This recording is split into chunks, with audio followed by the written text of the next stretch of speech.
Hit TV ప్రేక్షకులకి స్వాగతం. ఆంజనేయం మహావీరం బ్రహ్మ విష్ణు శివాత్మకం తరుణార్క ప్రభో శాస్తం రామదూతం నమమ్యాహం అతులిత బలదామం స్వర్ణశైలవదేహం ధనుజవన కృషానినం జ్ఞానినామగ్రగణ్యం వానరాణమదేశం రఘుపతి ప్రియభక్తం వాతయాతన్నమామి. ఘోష్పదే కృతవార్షింశకే కృతరాక్షసం రామాయణ మహామాలరత్నం వందే అనిలాత్మజం. శ్రీ గురుభ్యో నమః. క్రోధినామ సంవత్సర శుభాకాంక్షలు. ఈరోజు మనము ఈ క్రోధినామ సంవత్సరములో చైత్రమాసములో కుంభరాశి గురించి తెలుసుకుందాము. ఈ కుంభరాశిలో మొదలు గ్రహాలు ఏ విధంగా సంచరిస్తున్నాయో చెప్తాను వినండి. కుంభరాశిలోనే శని సంచరిస్తున్నాడు. అంటే శనికి ప్రథమ స్థానం 1వ స్థానము, 2వ స్థానము మీనరాశిలో కుజుడు శుక్రుడు బుధుడు తర్వాత రాహు సంచరిస్తున్నారు. మేషరాశిలో కుంభం మీనం మేషం 3వ రాశి అవుతుంది. రవి గురువులు సంచరిస్తున్నారు. కుంభము నుంచి 8వ స్థానములో కేతువు చంద్రుడు సంచరిస్తున్నారు. అయితే ఇక్కడ చూసినట్టయితే శనేశ్వరుడు 7 సంవత్సరాలన్నర శనిలో, అంటే 7 సంవత్సరాలన్నర శని అంటే 12వ స్థానము 1వ స్థానము 2.5 సంవత్సరాలు అన్నిట్లో కూడా 12వ స్థానం 1వ స్థానం 2వ స్థానం ఒక్కొక్క దాంట్లో 2.5 సంవత్సరాలు ఉంటాడు. అంటే ఎంత అవుతుంది? 7.5 సంవత్సరాలు అవుతుంది.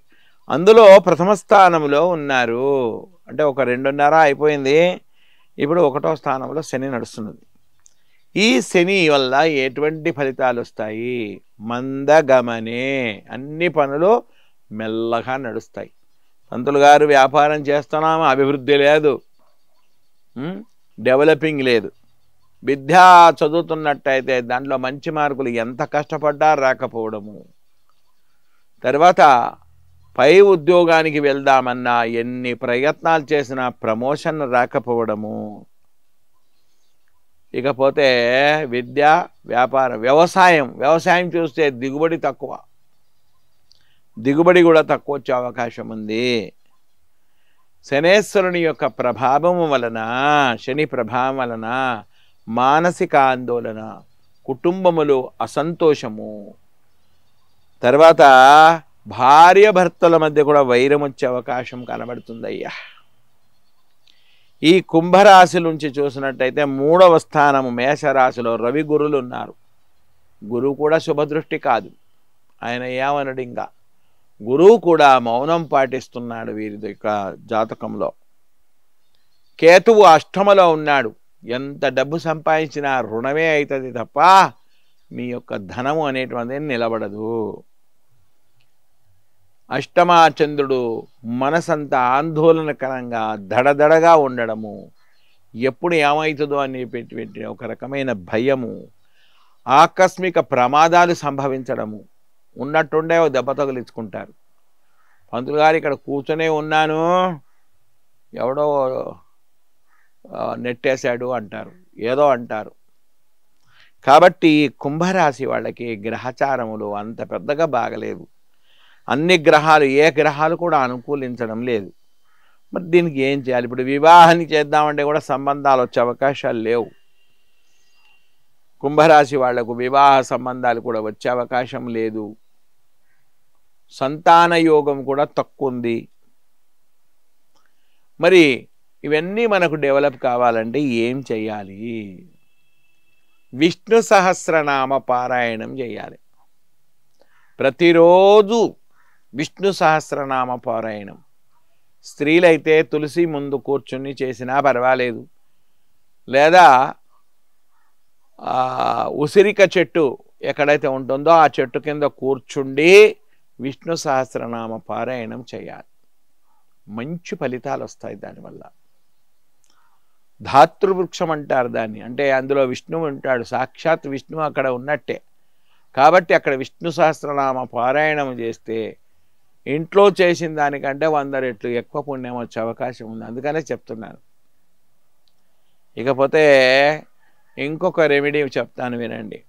వీళ్ళు ఎవరైతే అనారోగ్యంగా ఉండి పంతులు గారు అనారోగ్యం ఉంది అంటే వాళ్ళు బిల్వ వృక్షము చెట్టు ఎక్కడైతే ఉంటుందో ఆ బిల్వ వృక్షము చెట్టు క్రింద శివలింగాన్ని పెట్టుకొని రుద్రాభిషేకం చేయడము, అది చాలా మంచి పని.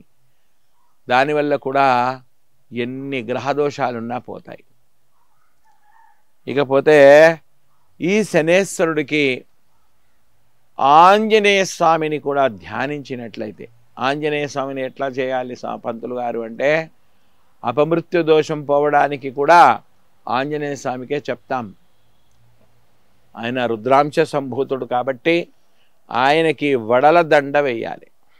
వేసి 108 తమలపాకులు దండకుచ్చి ఆ స్వామివారిని మన్యు సూక్తముతో పూజించి అష్టోత్తరముతో పూజించి రామనామ జపం చేయాలి.